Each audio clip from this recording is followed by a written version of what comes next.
Hello friends, welcome back to in a new video. Today our topic is addressing. What is addressing?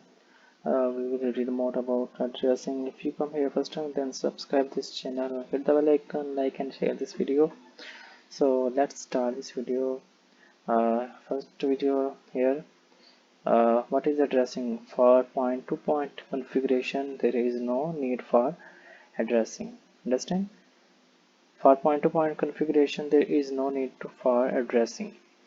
Any TX put onto the link by one device can be intending only for the other. Any TX put onto the link by one device can be intending only for the other.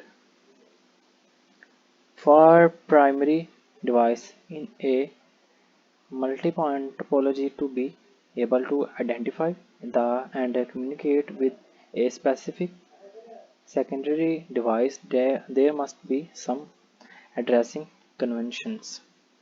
For this reason, every device on the link has an address that can be used for identification.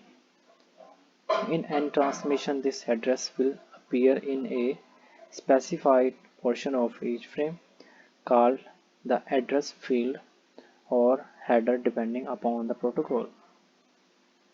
For the primary device in a multi-point topology to be able to identify and communicate with a specific secondary device, there must be some addressing conventions. For this reason, every device on the link has an address that can be used for identification. In any transmission, this address will appear in a specified portion of each frame called the address field of our header depending upon the protocol. If the TX comes from a secondary device, the address indicates the originator of the data.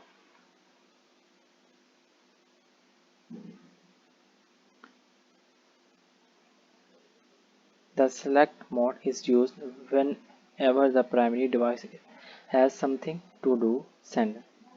The select mode is used whenever the primary device has something to do primary control to the link, and if primary is not sending receiving data, it knows that the link is available. If it has something to send, it sends it. As a frame makes its way to intending device, each of the other device check the address field. Only when the device recognizes its own address does it open the frame and read the data. In case of SEL frame, the enclosed data consists of an alert that data is worth coming. What it does not know if however is if the target device is it ready to receive ON, so the primary must alert the secondary to the upcoming TX and wait for acknowledgement of the secondary ready status. Primary send a SEL frame, one field of which includes the address of the intending RS. If the secondary is awake and running, it returns an egg frame to the primary. The primary then sends one or more data frames, each addressed to the secondary. So this video is over. See you soon in the next video. Hope you like this video.